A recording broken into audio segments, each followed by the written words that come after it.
Gare du Nord, 10 h du matin. 200 gilets jaunes ont répondu à l'un des 3 appels à des manifs sauvages. Appels surtout destinés à éparpiller les forces de l'ordre et à les détourner de la seule manifestation autorisée, celle qui part de Bercy. Les manifestants sont reconduits jusqu'au métro qui va les conduire au pied du ministère des Finances. Initialement, cet acte 23 se voulait la réponse aux annonces d'Emmanuel Macron à l'issue du grand débat. Mais, incendie de Notre-Dame oblige, celles-ci ont été repoussées. De toute façon, les manifestants n'attendent pas grand-chose du chef de l'État. Absolument rien. On n'y croit pas. On n'attend rien de lui. Donc on n'attend rien du tout, il va continuer dans sa ligne. Et nous, on ne lâchera pas de toute façon. Parce qu'on est français, on est fiers. Et on ne cédera pas devant un élu qui est là juste pour casser le système français. Il est temps que tout redevienne dans l'ordre et que l'argent du contribuable serve vraiment pour la fonction publique et non pour une élite. Fini leurs privilèges, fini les salaires mirobolants, fini tous les à côté, les petits arrangements entre copains, terminé. C'est notre argent, on veut des comptes sur tout. Les mises en garde appuyées de Christophe Castaner sur la violence n'impressionnent guère. La violence est inhérente aux mouvements sociaux. Toutes les révolutions ont soit amassé du monde, soit généré de la violence. Donc quand on voit la presse s'amuser à décrier la violence populaire, je pense qu'elle fait partie des révolutions et qu'elle est inhérente. Sans la souhaiter, elle en fait partie. Il faut la dénoncer, la violence policière. Il y a un moment, il faut arrêter. Et tous les suicides qui se passent, si les policiers se suicident, c'est bien qu'ils ont des problèmes de vie, des problèmes de pouvoir d'achat, des problèmes de hiérarchie. Ils ne sont pas entendus. Un peu avant d'atteindre la Bastille, les premières escarmouches éclatent. Des palissades sont brûlées au milieu de la rue.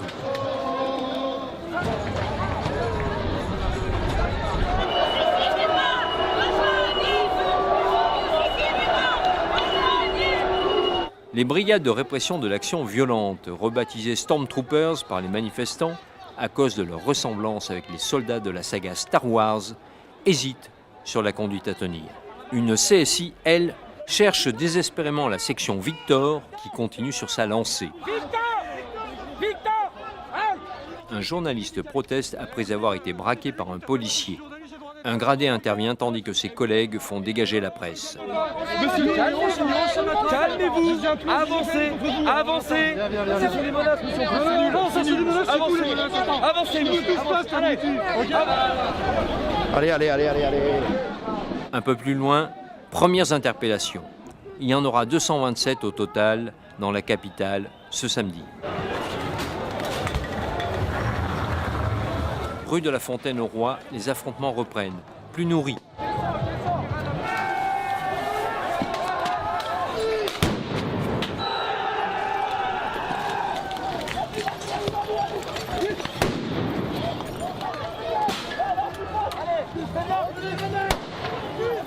Les feux de poubelle se multiplient, obscurcissant le ciel.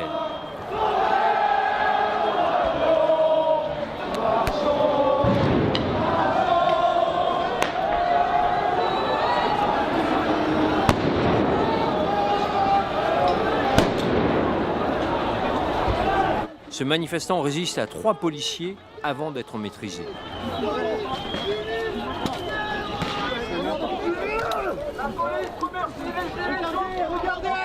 Regardez, la honte! Avenue de la République, un cordon de CRS empêche les manifestants de rejoindre la place de la République. Les gilets jaunes forcent le passage.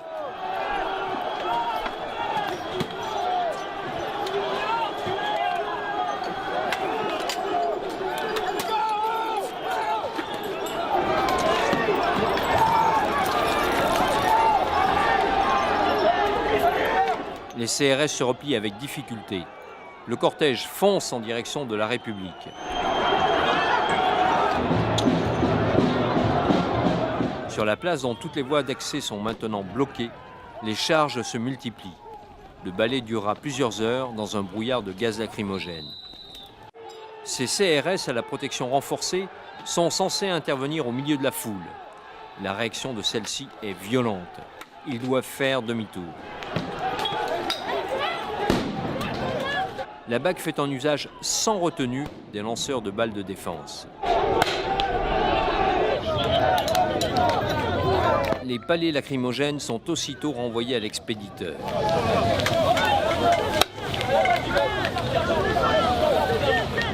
Le journaliste indépendant de l'agence Taranis, Gaspard Glantz, est interpellé après qu'il a protesté pour avoir été mis en joue par un policier. J'aurai moi-même l'occasion de constater que les journalistes sont désormais dans la ligne de tir. La plupart des fonctionnaires de la BAC sont en noir. Si ce n'était le brassard police, on les prendrait pour ces Black Blocs dont Christophe Castaner annonçait la venue en masse. D'ailleurs, certains, au mépris des consignes, ne portent pas leur brassard. Avait-il le projet d'infiltrer la manifestation? Et dans quel but? Ce comportement ambigu pose question. Les interpellations se font plus ou moins au hasard et surtout, n'importe comment.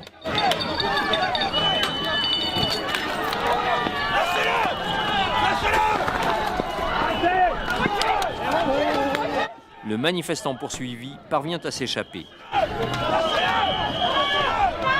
Ces interventions mal maîtrisées contribuent à l'ambiance de chaos, ainsi que les brutalités injustifiées auxquelles s'abandonne une nouvelle fois la BAC. Le matin, les manifestants criaient aux forces de l'ordre « Ne vous suicidez pas, rejoignez-nous ». Après une après-midi de tirs de LBD en violation de toutes les consignes d'usage, de grenades de désencerclement et de gaz lacrymogène, les manifestants crient désormais « Suicidez-vous ». Le contexte n'est jamais une excuse, mais l'explication suffit à relativiser la polémique initiée par le ministre de l'Intérieur et quelques belles âmes d'habitude indifférentes à la condition policière. Nouvelle altercation entre un policier de la BAC et un photographe de presse. Sans branle, le tacard, sans branle, le tacard. Les mecs sont pas bien, d'accord? On va pas pénal. Ça, c'est leur intimité, mon gars. Ok? Voilà, on voit la jurisprudence avant de parler. Mais tous les policiers ne sont pas aussi vindicatifs. Ainsi, cet officier de la CSI qui privilégie le dialogue. Jeune chien, regardez. On peut discuter, mais allez par là. Malgré les lacrymos et les scènes de chasse à l'homme, les manifestants ne désarment pas.